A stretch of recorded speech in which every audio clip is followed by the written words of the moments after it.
The Green Room was a local hub, eco pub, that was made out of things that didn't have any more life left in it.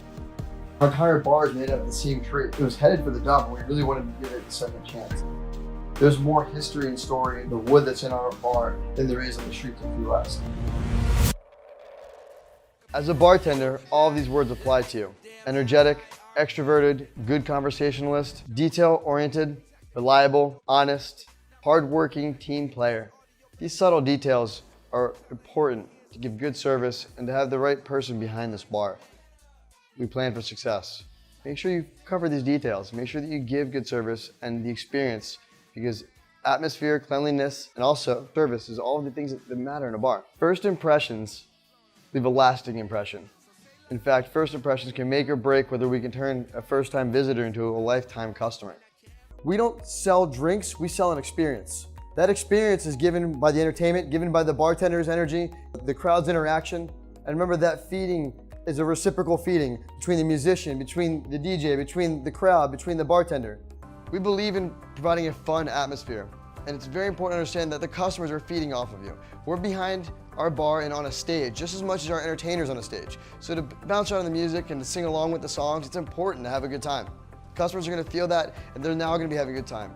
Even on your worst day, I promise you, if you come in wearing your smile and your customer's having a good time and you're singing along to the music and bouncing along the music, they're gonna feed off that. They're gonna feed off that energy and give it back to you. And it's gonna become a reciprocal process of fun. Even on your worst day, you'll be having a better time.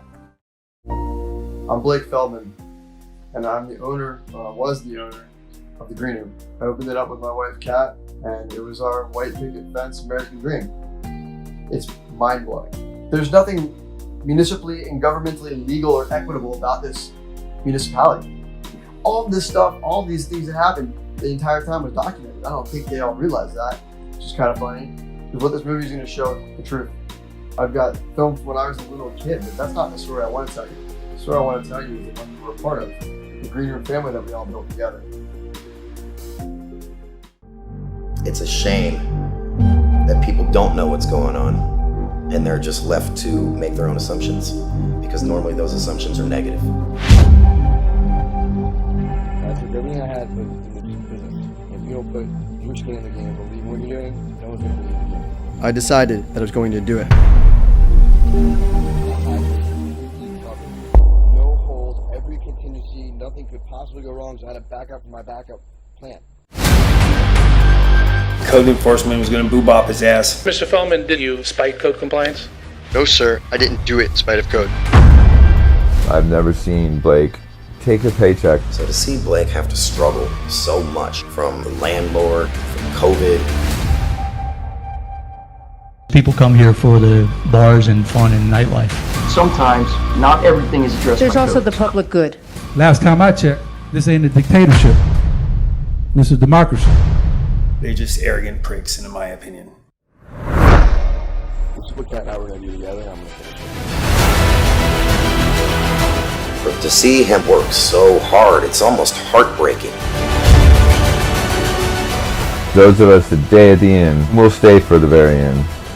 I believe in this business. I believe in this bar. What's the worst that can happen?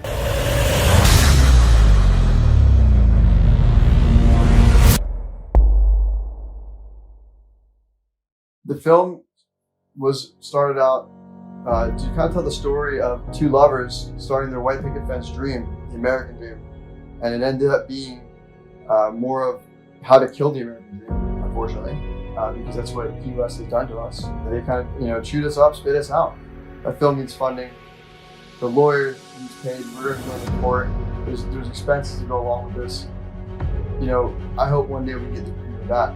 The reality is this story, this tell-all, this movie, we've been working on the last 5 years, rather my entire life, we've been filming. Thank you so much for your support. The stuff that's happened, these events, you couldn't make this up. I can't wait to show you what really happened.